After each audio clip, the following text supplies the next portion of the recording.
Hello and welcome to the Listening Post's unboxing channel on YouTube. Today I'm unboxing the greatly anticipated Yamaha RX1080 AV receiver. This MusicCast home theatre amplifier is astonishing. The 780, 880 have already been released. Please check out their unboxing videos. But the 1080, this is the first of their 4-digit models that really is one of those special price and quality points in Yamaha's range that I've always respected.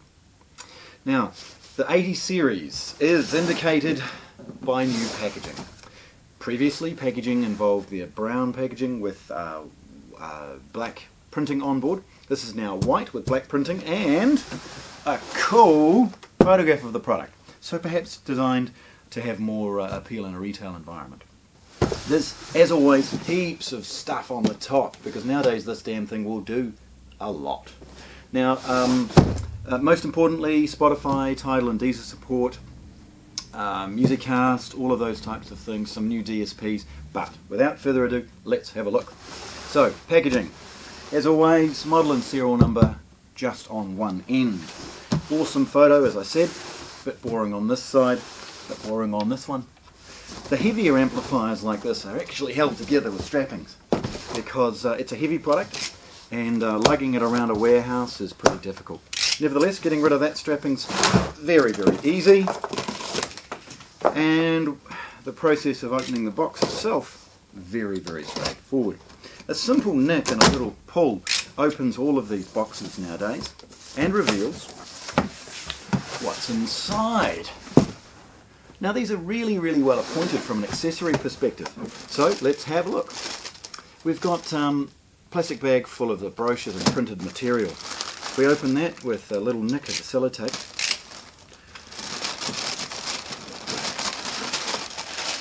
We'll see firstly that there's a worldwide offices or where to communicate if you have a problem with this product. Spotify, New Zealand and Australia warranty card, a printed manual on the 1080, and basic setup of the AVR controller and MusicCast app. There is Yamaha's setup microphone. Power cord, Yamaha's IEC power cord, and Yamaha's new style remote control. Now this remote I'm really impressed with. Even in the lesser models they've got this new plasticized remote control. It's got some grips at the back. It feels good in the hand, and with the batteries in it, it's well weighted and balanced. The buttons are easy to find and navigate even in the dark, and it's got a good feel to it. Because this model is a 2-zone home theatre amplifier, it's got a switch at the top, allowing you to switch between the main and the second zone to change the IR codes without having to mess around. It includes 8 scene buttons, and that's emulated on some of the front panel buttons as well. Look, I love this new remote control. It's an excellent feature. It's good to see that they're returning to something of good quality. Seeing some of their lesser models, perhaps that could be critiqued by the quality of their remote. Drilling further in, we've got Yamaha's DAB and FM aerial, and 2 AAA batteries for the remote control. Giving a look. Lots of great polystyrene. Excellent to see. They've used just enough, used enough polystyrene to protect the corners in this and freight, but not so much polystyrene that we end up adding it to landfill. Now lifting this product out, it is not light. And have a look. So Yamaha products are covered or protected with this sort of bubble paper. It's an excellent way of wrapping the product and ensuring that no sort of minor scratches or rubs happen to the product. And taking this off is really, really easy. Again, heavy amplifier. So, right, looking at this product for the first time. Firstly, I'm actually going to tip it up so that you see. This is a big box. There is a lot shoehorned into this, and with that the ventilation and other things is very, very important. Even from the top, and please hang around for some photos where I'll try and zoom in so that you can see. You can see an array of components right there. The HDMI boards and other boards sit well away from the amplification stages and well ventilated as well. Okay. Along the top we've got the Cinema DSP and HD3 logos, MusicCast, Bluetooth, Wi-Fi, HDMI, DTS:X and Dolby Digital Atmos logos. Looking at the front, we start with the main power button over to the right, the DAB logo and the input selector. Now that's a rotary encoder, so you can spin it all around and it just cycles through all the active inputs. Across the front we've got that classic green tape that holds the front door from opening, and as we open it we'll see some of the lesser used functions, or ones that are emulated on the remote or the app.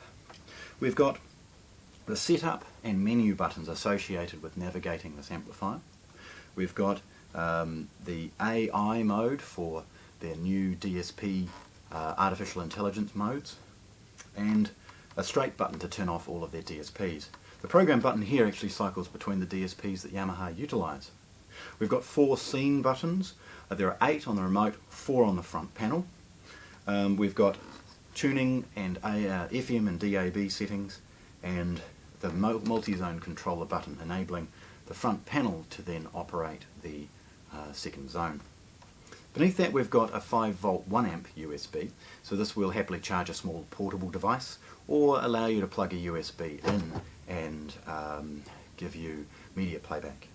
There's the Y-Power mic input, and again this is not for karaoke, it's specifically for the Y-Power mic, and when you plug it in it will actually immediately come up with a setup on the screen to say, hey, would you like to do your setup now?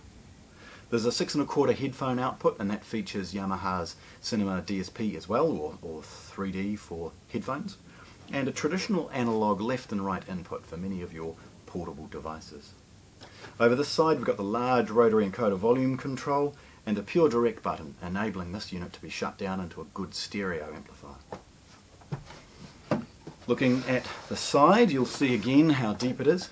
Across the other side is a little bit more nuts and bolts and screws associated with it, of course, and at the back.